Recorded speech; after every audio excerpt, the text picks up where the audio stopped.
வணக்கங்க. நான் உங்கள் சமையல்காரர் பொண்ணு. இன்றைக்கி நம்ம சமையல்காரர் பொண்ணில் பார்க்க போகிறது ரொம்ப சூப்பரான முட்டை கிரேவி. வாங்க எப்படி செய்யலான்னு பார்க்கலாம்.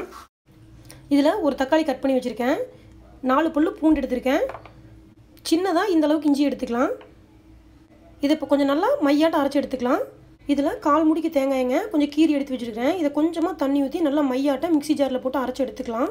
ஃபஸ்ட்டு முட்டையை மசாலா போட்டு வணக்கிக்கலாங்க. அடுப்பில் பேன் வச்சாச்சு. இதில் 1 டீஸ்பூனுக்கு எண்ணெய் விட்டுக்கலாம். எண்ணெய் சூடாயிருச்சு. இதில் 1/4 டீஸ்பூனுக்கு மிளகாத்தூள் போட்டுக்கலாம், கொஞ்சமாக மஞ்சத்தூள் போட்டுக்கலாங்க.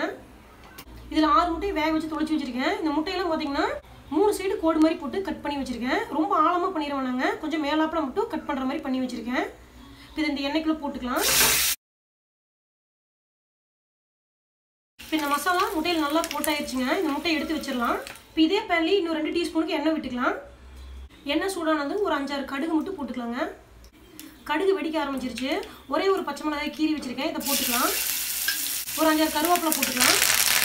இதில் ஒரு பெரிய வெங்காயத்தை நல்லா பொடியாக கட் பண்ணி வச்சுருக்கேன், இதையும் போட்டுக்கலாம்.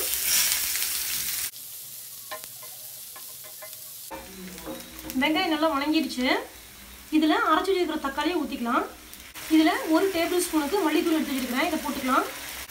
1 டீஸ்பூனுக்கு கரம் மசாலா, 1/2 டீஸ்பூனுக்கு மிளகாத்தூள், தேவையான அளவுக்கு உப்பு. இது எல்லாம் சேர்ந்து நல்லா வணங்கட்டும். இது நல்லா வணங்கிடுச்சுங்க. அரைச்சி வச்சிருக்கிற தேங்காவை உள்ளே ஊற்றிக்கலாம். கிரேவி எந்த அளவுக்கு வேணுமோ அந்த அளவுக்கு கொஞ்சம் தண்ணி விட்டுக்கலாம். இதை மூடி போட்டு வச்சிடலாம். ஒரு 5 நிமிஷம் நல்லா கொதிக்கட்டும். இப்போ மசாலா நல்லா வெந்துருச்சுங்க. எண்ணெயெல்லாம் தனியாக பிரிஞ்சு வந்துருச்சு. இதில் முட்டைகளை போட்டுக்கலாம்.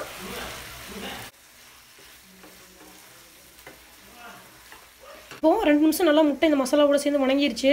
அடுப்பை ஆஃப் பண்ணிடலாம். இவ்வளோதாங்க, சூப்பரான முட்டை கிரேவி ரெடி ஆயிடுச்சு.